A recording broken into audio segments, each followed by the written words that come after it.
काय करावं मग आईला लगेच येऊन ड्रायव्हर होऊन काय फायदा झाला नाही वाटायला. दुसरं काही काम करायचं आहे. हे कार चालून कडू मग आईला इकडे भाडे मार तिकडे भाडे मार. मला काय ते हे झालं की काय की मला संडासलाच जमणार नाही. संडास करायला त्रास व्हायला आहे. शेतात येऊन इकडं कुठेही संडास करावं तरी काय होईना आहे. संडासला लई त्रास व्हायला आहे. मुळव्याध झाला की काय की मला काय सुधारणा आले. कमीच होईना आले किती दिवस झाले. ड्रायव्हर उगाच झालं वाटायला मला.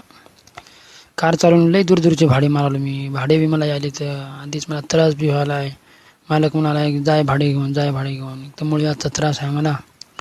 काय करावं आता काय सुधारणा नाही. कोणालाच सांगावं आता कहाणी. इकडं घरी बाया संडास करायला बाया घरी संडास करावंच नाही. लई वाटत बाथरूममध्ये बसायला लागला. बाहेर आलो इकडे बाहेर संडासला आलो. काय करावं आता. भाडे बी आलेत फोन बी आहेत. मालक शिवा द्यायला आहे. काय सुधारणा आली मला तर नाही आता मला संडास लईच अवघड झाले.